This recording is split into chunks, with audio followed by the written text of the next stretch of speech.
ഇപ്പോൾ ഏതോ ഒരു വാട്സപ്പ് ചാറ്റുമായിട്ടാണ് വന്നിട്ടുള്ളത്. ഈ ലിയാൻഡ്രോ എന്ന് പറയുന്ന ആൾ അവർ മാർക്കറ്റിംഗ് ഹെഡാണ്. അദ്ദേഹമാണ് ഇത്തരം കാര്യങ്ങൾ അർജൻറ്റീനിയൻ ടീമുമായി ബന്ധപ്പെട്ട കാര്യങ്ങളൊക്കെ തന്നെ നടത്തുന്നത്. അതിൻ്റെ പ്രധാനപ്പെട്ട എക്സിക്യൂട്ടീവാണ്. ഇതിൻ്റെ മാർക്കറ്റിംഗ് ടീം മാത്രമാണ്.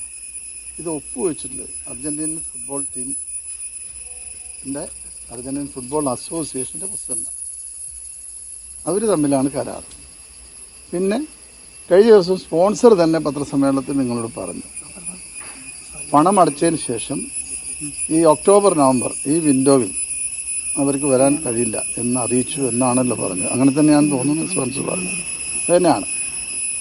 അപ്പോൾ സ്പോൺസർ ചോദിച്ചു എന്താണ് കാര്യങ്ങൾ. അപ്പോൾ പറഞ്ഞ് അതൊരു 2026 എന്നുള്ള കാര്യം, വേൾഡ് കപ്പിന് മുമ്പ് തന്നെ പഴയ വേൾഡ് കപ്പ് ടീമിനെ കൊണ്ടുവരാം എന്നാണ് നമ്മൾ പറഞ്ഞിട്ടുള്ളത്. അത് പ്രകാരം അടുത്ത വേൾഡ് കപ്പിന് മുമ്പ് വരണം. 2025 വരുമ്പോൾ ഈ ഗവൺമെൻറ് മാറും, സംവിധാനങ്ങൾ മാറും. സ്വാഭാവികമായിട്ടും പുതിയ ഗവൺമെൻറ് വരും. അതിൽ ഈ സ്പോർട്സ് മന്ത്രി ഉണ്ടായിരിക്കണമെന്നില്ല, പ്രതിപക്ഷ ഗവൺമെൻറ്റിനായിരിക്കും വരിക. അതൊക്കെ ശരി തന്നെ. അപ്പോൾ അത് സ്പോൺസർക്ക് ഒരു താല്പര്യക്കുറവുണ്ടായി, അത് അവരെ അറിയിച്ചു. ഇതാണ് ഇതിൻ്റെ യഥാർത്ഥ വസ്തുത. ഇതിനെയാണ് അനാവശ്യമായി ഇത്തരത്തിൽ വിവാദങ്ങളിലേക്ക് കൊണ്ടുപോകുന്നത്. ഇവിടെ ഇപ്പോൾ പറഞ്ഞു, ഇന്നലെ 13 ലക്ഷം ദൂർത്തടിച്ചു. ഈ സ്പെയിനിൽ മാത്രമല്ല പോയത്, നമ്മൾ വിവിധ രാജ്യങ്ങളുമായി കായിക കരാറുകൾ ഒപ്പുവെക്കുന്നുണ്ട്. ഇപ്പോൾ ഓസ്ട്രേലിയയുമായി വെച്ചിട്ടുണ്ട്, ക്യൂബയുമായി വെച്ചിട്ടുണ്ട്. അങ്ങനെ ഓരോ രാജ്യങ്ങളുമായി നമ്മൾ നിരവധി കരാറുകൾ ഇപ്പോൾ നിലവിലുണ്ട്. ഇതിൻ്റെ ഭാഗമായിട്ടാണ് സ്പോർട്സ് പോളിസി നമ്മൾ കൊണ്ടുവന്നത്. ഈ സ്പോർട്സ് പോളിസി തന്നെ പറയുന്നു, സ്പോർട്സ് എക്കോണമി നമ്മൾ ഇൻട്രൊഡ്യൂസ് ചെയ്ത്, സ്പോർട്സ് എക്കോണമിയുടെ ഭാഗമായി പുതിയ ടീമുകൾ കളിക്കാൻ വരണം, അതിൽ നിന്ന് ഇൻകം ജനറേറ്റ് ചെയ്യപ്പെടണം. അതാണ് സ്പോർട്സ് എക്കോണമി. ഇതിൻ്റെ ഭാഗമായില്ല നമ്മൾ അർജൻറ്റീനയെ കൊണ്ടുവരാൻ തീരുമാനിച്ചു. അപ്പോൾ അതവിടെ നിൽക്കട്ടെ. നമ്മൾ കൊണ്ടുവന്ന സ്പോർട്സ് പോളിസി കേന്ദ്ര ഗവൺമെൻറ് അംഗീകരിച്ചു. നിങ്ങൾ ആ 2 സ്പോർട്സ് പോളിസി എടുത്തു നോക്ക്, ഇത് രണ്ടും ഒന്ന് തന്നെയാണ്. അപ്പോൾ ഇത്തരം കാര്യങ്ങൾ വേറെ ചെയ്യുന്നു. വിദേശ രാജ്യങ്ങളുമായി കായിക രംഗത്ത് നമ്മൾ ടൈപ്പ് ഉണ്ടാക്കുന്നു. ഇതിൻ്റെ ഭാഗമായി നടത്തിയ ഒരു യാത്രയുടെ കാര്യമാണ്.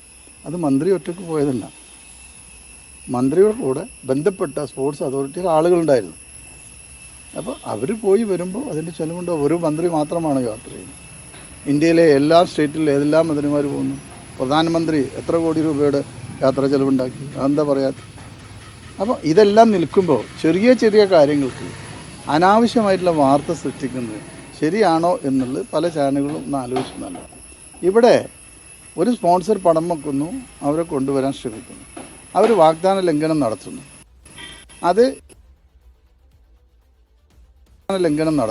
കരാർ ലംഘിച്ച് കേരളമാണെന്ന് പറയും.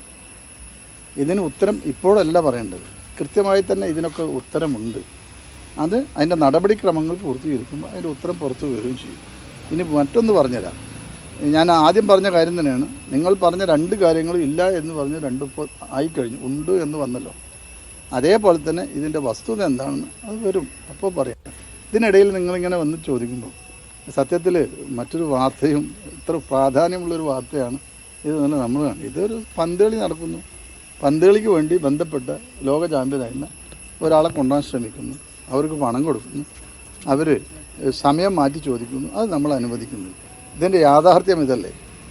ഇതാണ് യാഥാർത്ഥ്യം എന്നിരിക്കെ അനാവശ്യമായി ഇതിനെ പെരുപ്പിച്ച് കാണിച്ച് വ്യക്തിഹത്യ നടക്കുക, ഇതൊക്കെ ശരിയാണോ എന്നുള്ളത് കൂടി ഒന്ന് പരിശോധിച്ചാൽ നല്ലതാണ് എന്ന് മാത്രമാണ് ഇതുമായി ബന്ധപ്പെട്ട് എനിക്ക് പറയാനുള്ളത്. നമ്മൾ അർജന്റീന ഈ സന്ദർശനത്തിന് സർക്കാരിന് പ്രത്യേകിച്ച് യാതൊരു ഉത്തരവാദിത്വം ബാധ്യതയില്ല. നോക്കൂ, നിങ്ങൾ പറഞ്ഞെന്താ സർക്കാരിന് ബാധ്യതയില്ല എന്ന് മന്ത്രി അന്ന് പറഞ്ഞു. ഇപ്പോൾ ഞങ്ങൾ വിവരാവകാശ പ്രദേശം കണക്കെടുത്തപ്പോൾ 13 ലക്ഷം ചിലവായിട്ടുണ്ട്. അതെന്തിനാണ് ചിലവായത്? ആദ്യം ഇത് രണ്ടും രണ്ടല്ലേ?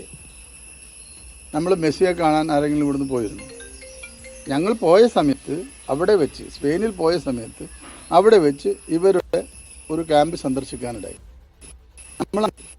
നമ്മൾ അന്ന് കോഴിക്കോട് വരുന്ന അന്താരാഷ്ട്ര സ്റ്റേഡിയത്തിൽ അർജന്റീന പോലുള്ള, അർജന്റീന എന്ന് നമ്മൾ തീരുമാനിച്ചില്ല,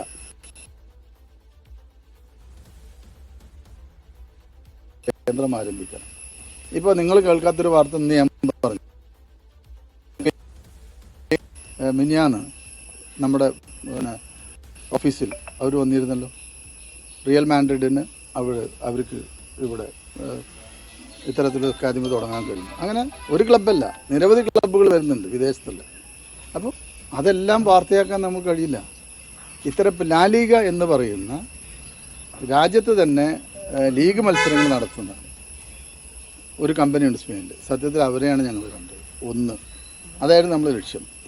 കേരളത്തിൽ ഇന്ത്യയിൽ ആദ്യമായി നടപ്പിലാക്കാൻ പോകുന്ന കോളേജ് ലീഗ്, അതിൻ്റെ ഏറ്റവും നല്ല നടത്തിപ്പ് എങ്ങനെയാണ്? കാരണം ഒരു രാജ്യത്ത് തന്നെ നമ്മൾ ആദ്യമായിട്ടാണ് ഒരു കോളേജ് ലീഗ് നടപ്പിലാക്കുന്നത്.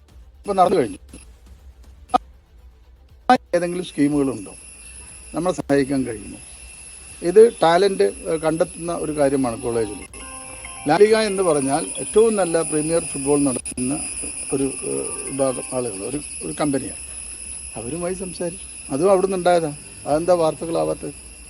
അപ്പോൾ ഇതെല്ലാം അന്ന് വസ്തുത എന്നിരിക്കെ അനാവശ്യമായിട്ടുള്ള ഇത്തരം വാർത്തകൾ സൃഷ്ടിക്കരുത് എന്നുള്ള അഭ്യർത്ഥന ഉണ്ട്. ഇത്